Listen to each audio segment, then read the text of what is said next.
here in central Mississippi, and it's always a beautiful day on the Mississippi Gulf Coast. And joining us to tell us more is Judy Young. She's with Coastal Mississippi. Hey, Judy. Hey, Rebecca, how are you?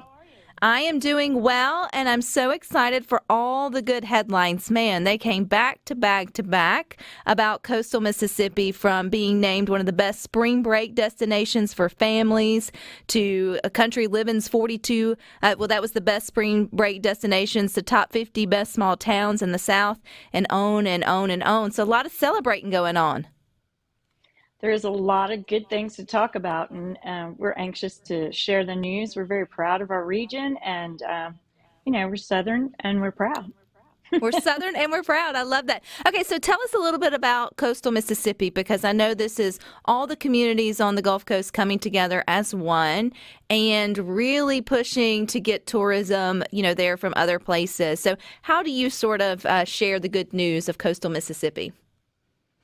Well, we represent all three of the southern counties from state line to state line, with 62 miles of coastline and 22 miles of white sand beaches. And we're responsible for marketing, promoting, and group sales and sports throughout the region. And we do so through advertising and public relations. And some of these new accolades, we had a small hand in by building those relationships with those publications. But really, we just get the great job of kind of shouting from the rooftops and inviting folks here, and then hopefully the destination speaks for itself.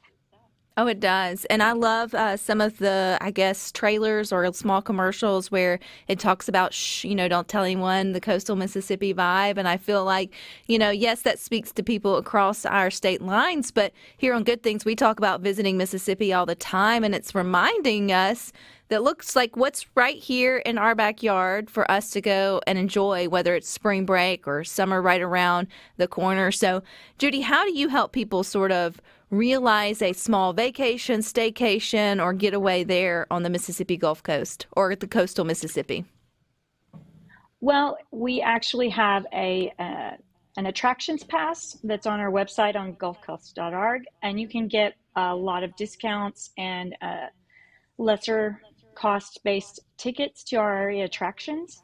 And then our attractions really do the hardest work of all, which is having something new to continue to have people want to come back. We place digital ads, Facebook ads. So some of those ads that follow you around, those are our work.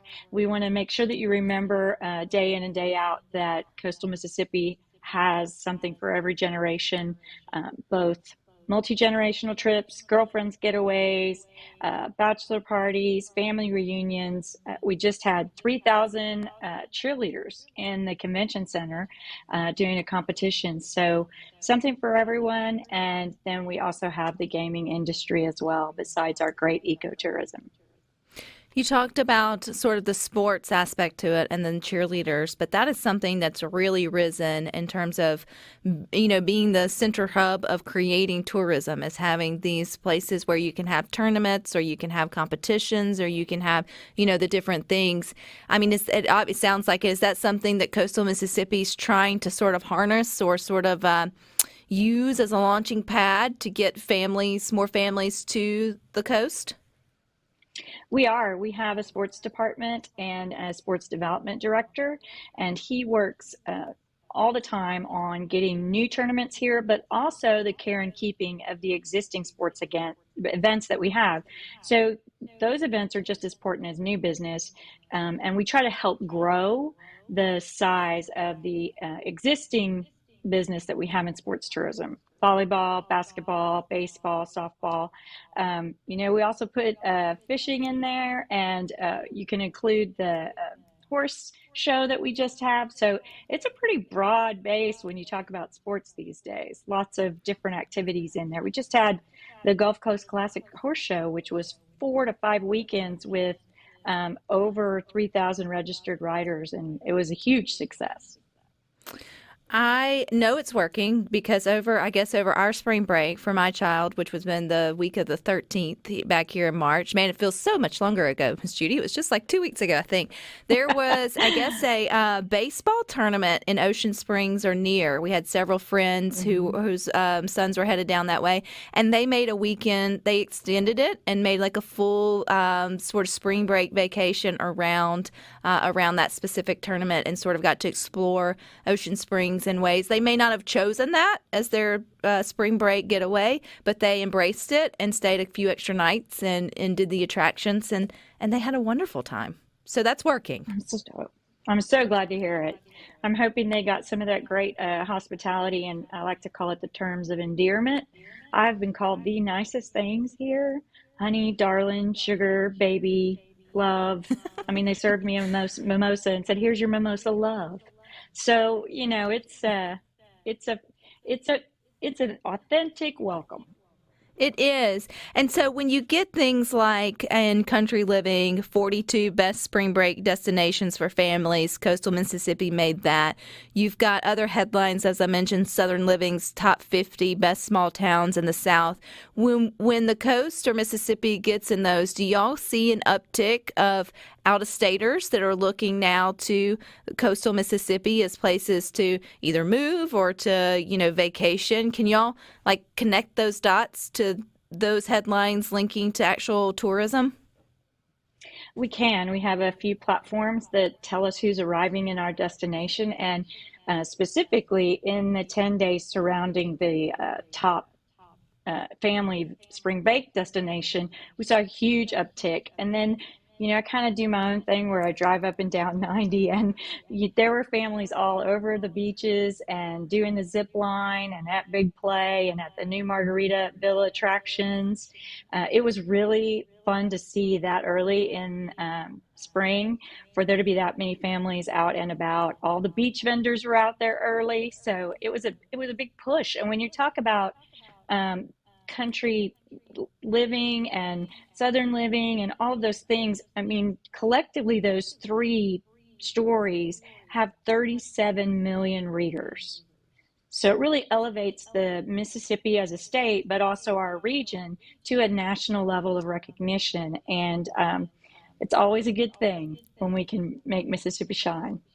Absolutely, but I agree with the commercial where it's like, shh, we don't want too many of them to know about it, right? We want to keep it a little bit of a secret, but share it with some, but not maybe not with everybody. But that's part of the allure, that's part of the excitement, and knowing that there are so many different things to do in coastal Mississippi. We've got the summer right around us, Judy. I think kids are getting out, and gosh, probably like 6 weeks or so if I did the math. So if families wanted to start now, sort of planning their coastal getaway for the upcoming summer break, what's your recommendations? Well, I would go to Coastal Mississippi's website and access the attractions pass for sure, because it's a value for you.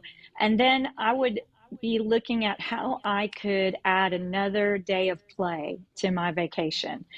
When you're talking about one destination that has 16 cities and each different community has their own special flavor, there's an easy way to make a week of it.